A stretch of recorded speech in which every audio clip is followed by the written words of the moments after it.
Los estoy viendo en videos diciendo que cuando los imperialistas vengan estamos preparados.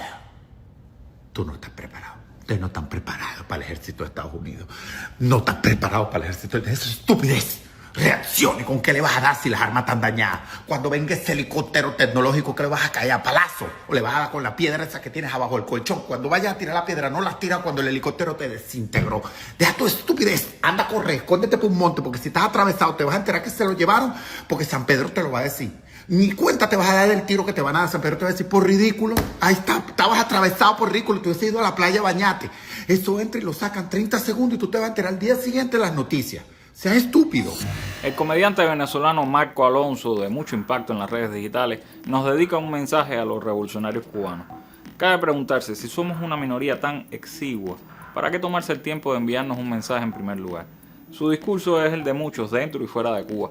Es imposible resistir ante el imperio. No vale la pena, son demasiado poderosos. Olvidan, por supuesto, las lecciones de Girón y Vietnam. Pero se entiende, para un extranjero puede ser difícil calcular el poder de un pueblo decidido a defender su soberanía. Lo que sí resulta hasta cierto punto incomprensible es que gente nacida aquí, en Cubita la Bella, no solo llame al cese de la resistencia, sino que invoque con entusiasmo una agresión militar contra su país de origen. En el programa pasado hicimos esa pregunta: ¿quién quiere una invasión contra Cuba? Y hubo miles de personas que apoyaron en comentarios esa intervención militar. El post y el programa continúan en nuestras redes, pueden verlo y constatarlo. De esos apóstatas, al decir de Martí, estaremos hablando hoy. Así que sube el volumen, une mediante, para que en su barrio sepan que ya empezó el programa de la contrapropaganda comunista. Desde la Cuba sitiada por el imperialismo, esto es Con Filo, un espacio para mostrar con todos los matices, las noticias, los hechos, las matrices de opinión que circulan en los medios y en las redes sobre nuestra realidad. Vamos a rasgar la costura de la manipulación mediática y adentrarnos en la arista filosa de los acontecimientos.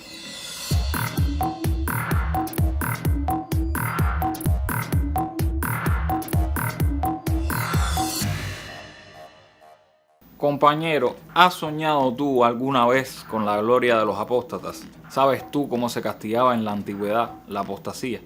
Así le escribía Martí a un ex discípulo de su maestro Mendive que se había unido al cuerpo de voluntarios, que había traicionado el credo de la naciente Cuba, que había preferido aliarse a los extranjeros que oprimían a la patria. Hoy podemos llamar apóstatas a todos los que hicieron gala de su abyección pidiendo bombas estadounidenses para Cuba. Razón no le faltaba a Humberto Eco cuando decía que las redes digitales daban derecho de palabra a legiones de imbéciles, los que olvidan o manipulan la historia de su país o los que eligen creer que en Caracas no murieron más de 100 personas. Sea invasión, intervención o extracción, estos apóstatas lo que hacen es abogar por un cambio violento del que ellos no van a participar. Empujan para no darse golpes y se encomiendan a Papi Trump y a Narcos Rubio. Y si van a nuestro perfil verán, por ejemplo, a Ernesto Duarte, muy simpático él, apoyando con entusiasmo una invasión. Ernestico vive en Montreal, eso queda en Canadá, como que un poco lejos. También está Wendy Alves, que pide una oferta especial, 2x1, invasión y anexión. Wendy vive en North Abilene, en Texas, quizás quiere ser la presidenta de su CDR allá. Lo mismo debe querer Carlos Barrios, que vive no tan lejos, en Columbus, Nebraska. Por cierto, Chance es con C de Carlitos, para que no te critiquen por allá los angloparlantes que sí sepan escribir. Y cerca de Wendy está Isaac Chacón, que tenía ganas de salir en el programa. Un abrazo para ti, hermano, que llegue hasta Austin, Texas, y que nunca temas por ti o por tu familia en caso de que una bomba humanitaria caiga por error donde no debe. A algunos incluso les da risa todo esto, como a Claudia Chávez González, que dice haber nacido en el pueblo de Remedios. Quizás piense que los voladores que se usan en las parrandas también pueden ser utilizados como escudo antimisiles. Pero a nosotros, más allá de la natural indignación, nos da tranquilidad que estos modernos apóstatas se expresen con tanto desparpajo. Por eso ponemos los comentarios en pantalla, para que todo el que quiera ver a los seres abyectos que piden misiles contra su país pueda hacerlo, para que no pasemos el más mínimo trabajo distinguiendo a los colaboradores, a los traidores, a los vendepatrias, a los gusanos. Realmente a personas así no las queremos y no las necesitamos. Por suerte, no son todos de esa calaña. When I say this as a Cuban American, I stand firmly behind the rest of the Cuban American community when we say no war on Cuba. The headlines about a potential U.S. intervention in Cuba raises the stark reality of what it would actually mean to the 11 million working people living on the island. As a Cuban American, it is my responsibility to stand against the needless use of violence perpetrated by the United States of America against my family, cousins, nieces, nephews, aunts, and uncles living in Camagüey and Havana. U.S. military intervention is never what they tell you it is.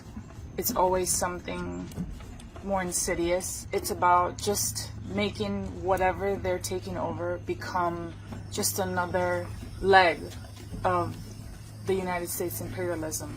And I don't support that. Raul Castro has been indicted now by the U.S. government, and I fear this will lead to a supposed military intervention in Cuba. Just like we've seen in Venezuela, Iran, Lebanon, and Palestine. I have family and cousins living in Havana and Vinales, among other places, and truly scared that Trump and Rubio's war machine in the U.S. is going to bring violence to Cuba and our families. Cuba has withstood a long history of military occupation and economic devastation at the hands of the United States government, and it is now time more than ever that we take a stand with the Cuban people. I support ending the U.S. embargo on Cuba because it is a policy of collective punishment. I'm Cuban American and I say no war on Cuba. Para esta invasión o intervención militar ya se prepara un expediente justificativo. Los supuestos drones, las bases rusas o chinas, da igual, la acusación contra Raúl y en los últimos días el fantasma del GAE. Pero de esa articulación mediática para construir un pretexto contra Cuba que nos hable Beatriz Jerez en La Mira. La guerra es el mejor negocio para la industria militar estadounidense, y cuando esta no existe, hay que inventarla. Lo están haciendo con Cuba, y no es espontáneo ni orgánico, es una máquina bien engrasada. Por eso hoy ponemos en la mira la nueva fachada de la guerra contra Cuba, la criminalización de Gaesa. Porque lo que vivimos no es una simple campaña mediática, es una operación política y psicológica de Estados Unidos. Un plan que viene desde el Departamento de Estado y el Pentágono, con un objetivo claro: justificar una invasión. Y para lograrlo han desplegado un nuevo y sucio método. Primero sancionaron a Gaesa, luego siguieron con funcionarios cubanos y finalmente realizan una acusación ridícula contra Raúl Castro. Este material provisto por el gobierno de Estados Unidos llega a la prensa y empieza la campaña. Como están flojos de papeles, necesitan inventarlos y para eso existen las ONG, las consultoras o los centros de estudios también inventados y financiados por ellos mismos. ¿Qué deben hacer estas instituciones? Bueno, publicar un informe que luego pueda ser levantado por los medios periodísticos para citarlo como fuente de autoridad. De esta manera, el medio o el periodista que escribe la nota, en muchos casos un mercenario de la palabra, en otros una persona que necesita el salario para sobrevivir, obtiene una cita para darle un poquito de seriedad a la pieza. Nada es real, todo es manufactura en función de la operación. Estados Unidos realiza una acusación absurda, una ONG escribe un informe no menos absurdo y luego viene un medio de prensa digitado por Estados Unidos y, citando las dos cosas, publica una nota tan ridícula como sus fuentes. Así como lo oyen, el viejo manual de la USAID se quedó obsoleto. Ahora usan una guerra cognitiva más sofisticada. Y la orden es clara: reclutar influencers, académicos y líderes comunitarios para que actúen como amplificadores de una narrativa que parezca nacida del pueblo. Es decir, fabrican el consenso, lo disfrazan de sentimiento popular y los grandes medios lo presentan como una verdad revelada. Ratificamos la declaración del gobierno revolucionario, hecha pública hoy. El GAE no es obra del secretismo, ni de élites, y mucho menos la vía de enriquecimiento de unos pocos. Es, por el contrario, uno de los tantos ejemplos que a lo largo de nuestro camino nos ha permitido resistir la agresión permanente del gobierno de los Estados Unidos. Su historia se construyó, al decir del líder de la Revolución Cubana, general de ejército Raúl Castro Ruz, sin el menor ánimo de protagonismo, como se hacen las cosas serias. Así que ya lo saben, cada vez que aparezca un titular satanizando a Gaesa o que un influencer de Miami grite que ese conglomerado es el ladrón del pueblo cubano, recuerden de dónde viene la orden. Esto no es periodismo ni activismo, es una invasión mediática para preparar el terreno a una invasión militar. La manipulación se disfraza, pero nosotros la desmontamos aquí, siempre en la mira. Los apóstatas han sido despreciables en todas las sociedades humanas. Los traidores han sido despreciados en todas las sociedades humanas, aunque los cipayos sirvan a los opresores. Lo que está claro es que esos son delitos de lesa moral y de lesa patria, ¿sí? Que no se perdona. Entonces, hay una cantidad de gente pidiendo invasión, pidiendo bombardeo, y hay gente inteligente como Juan Antonio Blanco sirviendo de fullero intelectual para justificar ese crimen. Y eso es doblemente condenable. Esto no es una traición normal, esto es una traición para provocar traiciones. Un hombre que escribe 55 páginas de un ensayo que pretende con eso justificar, remitiéndose al 98, a la guerra del 98, que pretende con eso justificar históricamente la invasión a Cuba, la destrucción de Cuba, el asesinato de niños, mujeres, ancianos, la destrucción de propiedades y de patrimonio histórico, cultural de la nación. Esto es doblemente condenable. Nos quieren sacar a patadas con gestos de ninja frustrados, pero a la vez piden que las patadas las den los marines yanquis.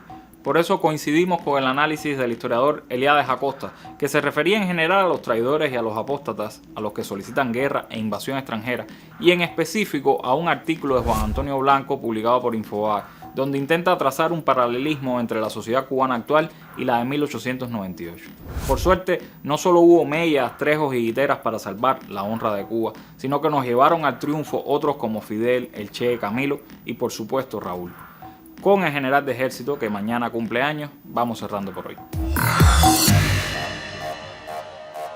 No hemos tenido paz, no hemos tenido tranquilidad. El enemigo dice que el socialismo ha sido un fracaso. ¿Por qué no nos dejan tranquilos para luchar en igualdad de condiciones? Pero no ha sido ningún fracaso, ni siquiera en estas condiciones. Ha sido un incesante batallar, hemos tenido que dedicar gigantescos gastos a la defensa, que ya hemos dicho en otras ocasiones, para nosotros evitar la guerra equivale a ganarla.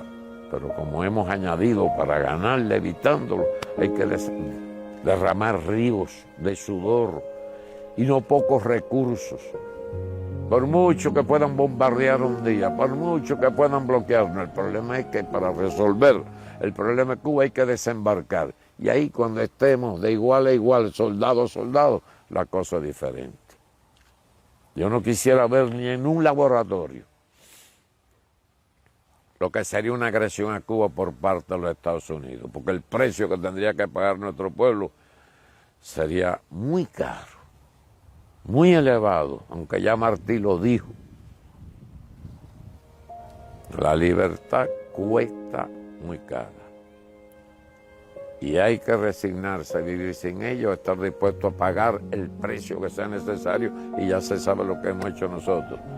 Desde hace más de un siglo ya hemos estado dispuestos a pagar el precio que sea necesario, le hemos pagado. Dijo Martí, cuando hay muchos hombres sin decoro, hay siempre otros que tienen en sí el decoro de muchos hombres. No importa que haya cientos, miles incluso que desde Montreal o desde Texas o incluso aquí en Cuba, haciendo alarde de cretinismo, pidan una intervención militar estadounidense, como lo hizo el infame Estrada Palma a inicios del siglo XX, porque estaba convencido de que este pueblo no podía valerse por sí mismo. En Cuba cabe el decoro del mundo y estamos dispuestos a defender ese decoro, esa verdadera libertad, cueste lo que cueste. Y podemos ser pocos, como fueron pocos los que siguieron junto a Céspedes en Yara, como fueron pocos los que se juntaron en Cinco Palmas, pero tenemos la convicción de que estamos del lado correcto de la historia. Allá los que intenten manipular nuestro pasado y allá los que se crean ese relato idiota. Nuestros héroes se enfrentaron siempre al imperio, buscaron siempre que Cuba se alzara digna, que no se sometiera. Lo que tengamos que resolver, lo que tengamos que cambiar, se hará desde Cuba y por los cubanos.